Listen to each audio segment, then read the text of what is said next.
o golpismo ele faz parte da história republicana do Brasil, faz parte da história do Brasil como um todo, é muito vívido nas Forças Armadas, mas algo que os historiadores sempre gostam de trabalhar, eu acho muito prudente, é sempre se perguntar, bem, o que permanece e o que nós temos de ruptura. Eu acho que a tradição golpista, ela permanece, nós temos, como eu fiz referências históricas, Bolsonaro remete um tanto, e militares aliados a Bolsonaro remetem a essa tradição de Silvio Frota, remete à tradição de alguns militares de 64, a ditadura militar, enfim, você mesmo fez um bom apanhado ali.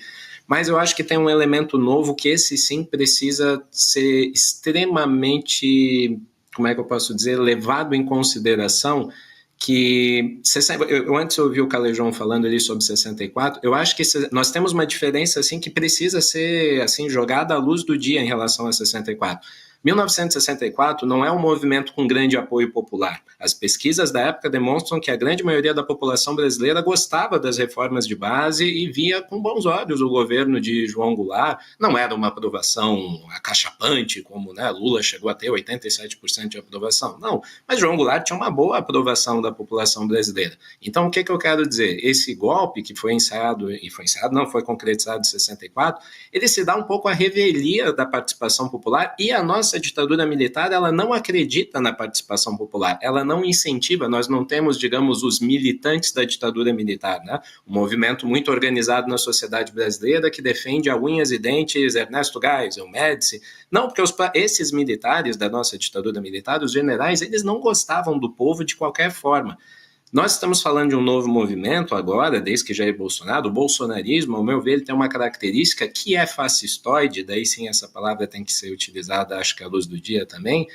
Mussolini e Hitler incentivavam a participação popular. Os ditadores fascistas, eles incentivam seus militantes a cometer atos violentos, a cometer atos terroristas, e essa diferença ela precisa ser colocada no debate de forma muito grave. Nós estamos lidando com alguns generais, alguns membros do Exército Brasileiro que dialogam com esse grupo, que é extremamente perigoso. Nós estamos vendo uma série de atentados terroristas no nosso país e quem não está se atentando para isso está dormindo e não está entendendo que não é um risco apenas para uma instituição democrática. Assim, claro que é evidente que isso é um risco para o povo brasileiro, isso é um risco para as nossas vidas que nós estamos falando. Tá?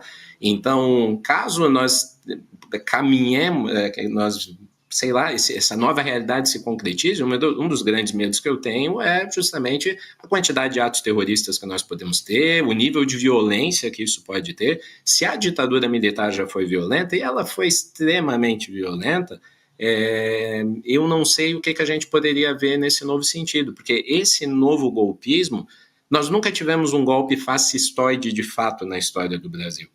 64 tem lá suas características, como eu falei, tipos de autoritarismo. 64, ditadura é um horror, o Estado Novo é um horror, assim, no geral, repressão, mas algo que precisamos tomar cuidado talvez nunca teríamos um aparato tão violento quanto a chegada de Jair Bolsonaro ao poder, com muito poder, com liberdades, dominando o poder executivo, colocando o judiciário de lado. Talvez nós teríamos uma primeira experiência puramente fascista na história do Brasil, ou fascistoide, algo que se assemelha ao fascismo histórico, existe esse debate, Fato é que poderia ser muito violento, uma articulação entre as forças de uma polícia federal tomada pelo poder executivo, polícias militares e por aí vai.